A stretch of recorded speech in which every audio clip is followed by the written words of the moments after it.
काँग्रेस प्रदेशाध्यक्ष नाना पटोले आज नुकसानग्रस्त शेतकऱ्यांच्या बांधावरती पोहोचले। जालन्यातल्या अंबड तालुक्यामधील जामखेड गावामध्ये पटोले यांनी वाळलेल्या मोसंबी बागांच्या नुकसानीची पाहणी करत शेतकऱ्यांच्या समस्या जाणून घेतल्या। यावेळी त्यांनी शेतकऱ्यांना मदत मिळवून देणार असल्याचं आश्वासन दिलं।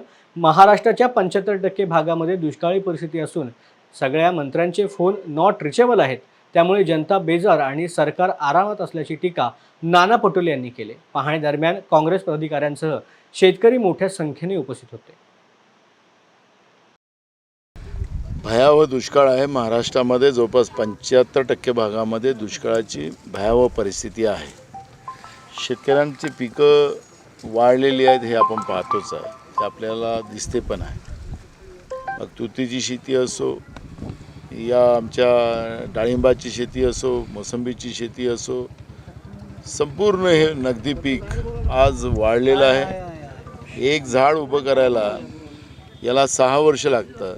लहान पोरासारखं हा झाड मोठं करते आणि मग त्याला फळं लागतात आणि मग शेतकऱ्याला 2 पैसे मिळतात। पण आता पीक हाती येण्याच्या पहिलेच आज शेतकऱ्यांची पिकं वाळलेली आहे। मुख्यमंत्र्याला फोन लावायचं तर मुख्यमंत्री नॉट रिचेबल, कृषी मंत्री नॉट रिचेबल, आणि जे काही माहिती आहे की मुख्यमंत्री सुट्टीवर आहेत आणि मंत्री विदेशात आहेत।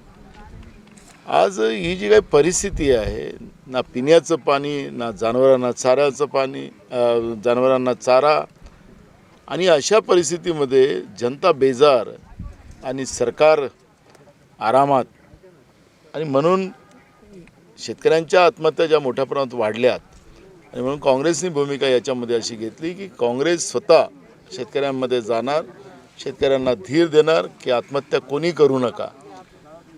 आज जे काही माजलेलं सरकार या सत्तेमध्ये आहे, हे सरकार आपण काढू आणि शेतकऱ्यांना जे काही मूठभर लोकांसाठी जे सरकार चाललेलं आहे, गर्भश्रीमंतासाठी चाललेलं आहे, पण हे शेतकऱ्यांचं पुढचं सरकार आपण आणू आणि शेतकऱ्यांना अच्छे दिन आणू, ही भूमिका आमची आहे।